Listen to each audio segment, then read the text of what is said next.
Salam saudara. Topik video kali ini adalah berat sama dipikul, ringan sama dijinjing. Ikuti terus.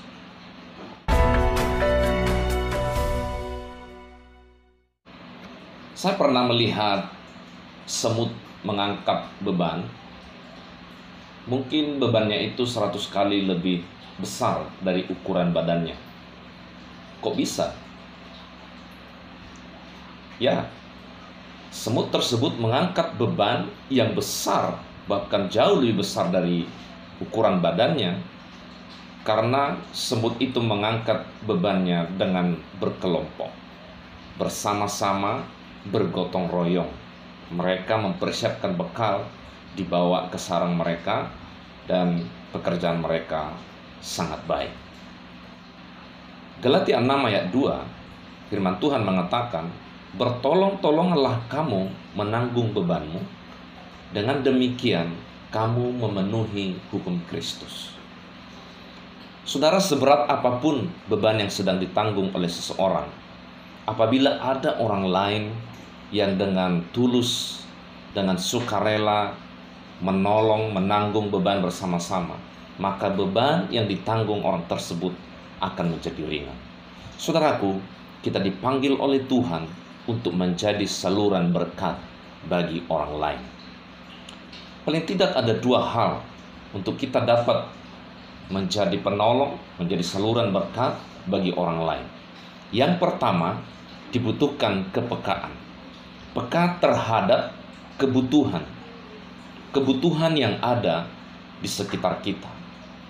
Mungkin orang-orang yang membutuhkan di sekitar kita saja, tidak jauh dari kita. Misalnya teman-teman segereja, misalnya teman-teman satu komunitas, atau mungkin tetangga-tetangga kita satu komplek perumahan. Kita hanya perlu peka dan sensitif melihat kebutuhan dan menjadi jawaban. Maka kita sedang memancarkan kasih Kristus. Yang kedua, yang dibutuhkan adalah kita harus memiliki kerendahan hati. Kalau kita sudah memberikan pertolongan kepada orang lain, Bapak Ibu Saudara, kita tidak perlu mendongakkan kepala.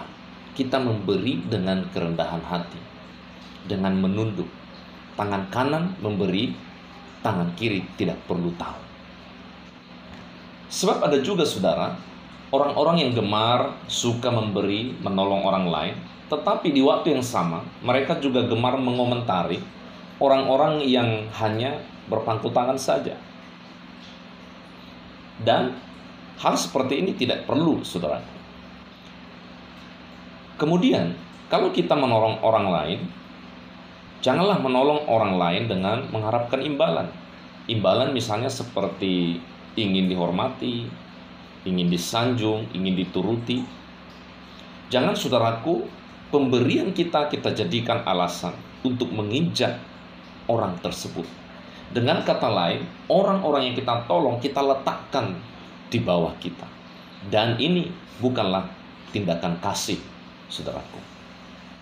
Nah, dalam situasi sekarang di tengah pandemi COVID-19 ini, saudara-saudara, adalah kesempatan terbuka buat kita untuk menjadi saluran berkat bagi orang lain.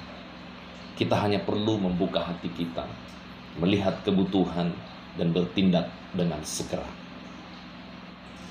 Sebab seberat apapun beban, kalau dipikul bersama-sama akan menjadi sangat ringan. Saudara, jadilah berkat dimanapun kita berada. Maka dunia akan semakin mengenal dan memuliakan Bapa kita. Tuhan Yesus memberkati.